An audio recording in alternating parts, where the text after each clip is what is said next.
everybody. Here being lasers on the couchies and just finishing up Invasion of the Astro Monster. Wow, I almost forgot the damn title of the movie. It is day 8 for 31 and 31 Kaijufest. This is a weird one. Because it's not so much about the kaijus, to be honest. Even though, it's a lot of the ones that are involved in it are King Ghidorah, Godzilla, and Rodan. Or it seems like they keep saying Radon. Like, I don't know why I keep hearing that when I hear the Japanese. But, of course, this is me, Westerner, speaking, so I'm going to be all Rodan. The other thing that's funny about this film is that there is a English-speaking actor in it. I don't know if he's British or he's American or maybe he's Brazilian. I don't know, but it's obvious that his lines were done in English and that he was dubbed over in Japanese. Now, I didn't notice right away, and that's the character of Glenn, by the way. But really, I didn't notice right away, and it took me a while. It took to one scene towards the end of the movie that I finally figured out, oh, he's not actually speaking Japanese, because I was like, oh man, his Japanese is pretty damn good. But they did a good job, honestly, of dubbing in the Japanese. Like, it doesn't really look like he's really, speaking another language while he's doing his lines. So, what is Invasion of the Astro Monster all about? Well, this is your first time learning about Planet X. And how did they find Planet X? Why, they found it with telescopes. Because the telescopes have gotten better, we recognize that Planet X exists. So, and this time, no fucking newspaper reporters.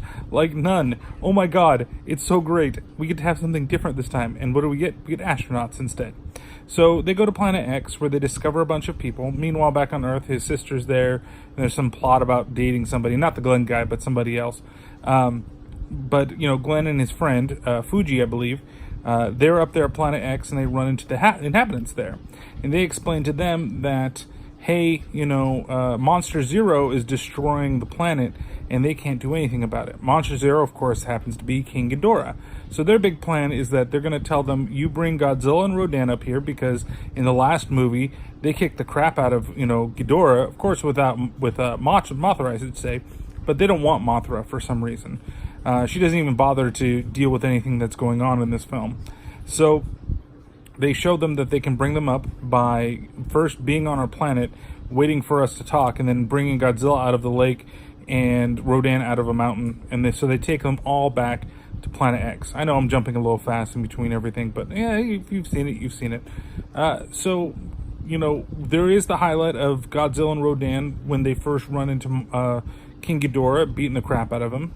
You also learn that, Fuji doesn't like his sister's boyfriend, and won't consent to them marrying for some reason. Like, why does a brother have to consent to it? But I guess this is Japanese culture. I don't know, at least for this film, for whatever it is. So, but he's created this, like, noise box. I guess it's like an alarm is what it's actually supposed to be, but you really don't know what it's for, but some company buys it, but yet won't pay him for anything that they've done. And, of course, those people turn out to be Planet X people that are living on Earth and have been for a long time, and they're trying to inhabit the planet, or at least take it over. So that's the general gist of the film, right? It's that they're trying to get control of the planet, and really humans are fighting back, and they're going to use those kaiju to basically destroy Earth if Earth doesn't give them their demands. They're going to use Monster Zero, Rodan, and Godzilla after they've already captured them all.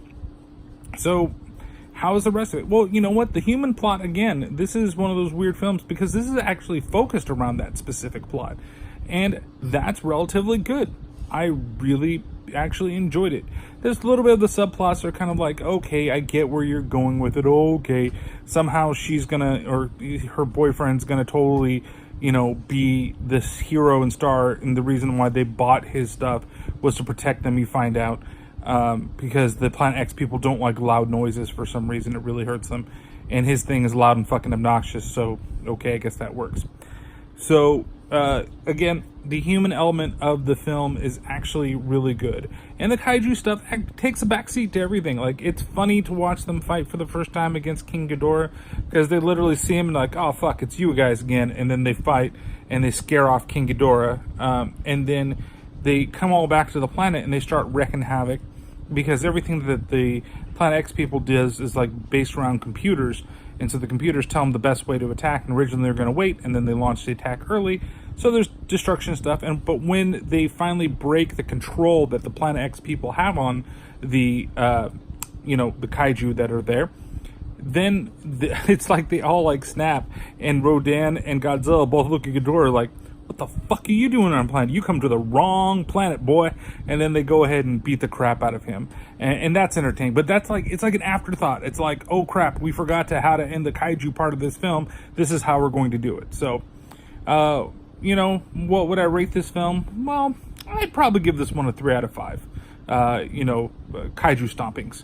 Because there's a lot of stomping of buildings from Godzilla in this film. So it's entertaining, yes. Like I said, the human element is pretty good for it. This is our first time seeing Planet X and its inhabitants. It's probably not going to be the last time. And I think this is a lot where we introduce a lot of the space stuff. Like, you actually see Godzilla in space for the first time. But there's going to be a lot more storylines that involve aliens and bringing kaiju and stuff like that later on. We'll see what happens in the next couple of films that are there. But overall, it is entertaining. It's not as good as Ghidorah, the three-headed monster, where that has a great throwdown in it. But we are getting close to my favorite of all of the Godzilla films. And then there is my third favorite, but that's much, much further down the way. And I can't wait to watch that one again. So, anyway, we'll be back tomorrow with the next kaiju film. And then I have to decide shortly after whether I want to actually skip one of these. Because there's one coming up I absolutely hate, and I don't know if I really want to watch it. Because it is terrible.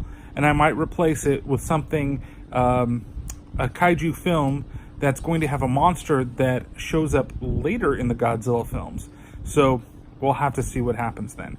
But tomorrow, it's a standard kaiju flick, and we shall see you then. All right, don't forget to check out the podcast. October is here, so we're doing all the stuff. We just released the episode with Black Cat Shadow. You can find him on in Twitter at Black Cat Podcast. It was very fun working with Andy on Blade Trinity. Coming up this coming weekend, you got Phantom Dark Dave with Spawn, and then the following week, Back in Time guys, Back in Time podcast. They came and did Ghost Rider Spirit of Vengeance with me, which we just recently finished up recording. And then I'm going to have Paranormal Pat. He's going to come on, which should be really fun. And we're going to do Constantine, and he's never seen it before. And I love when we do films like that. So don't forget to check out the podcast and those things. I should probably plug myself more at the end of these videos. So see you for the next night. 31 Nights of Horror.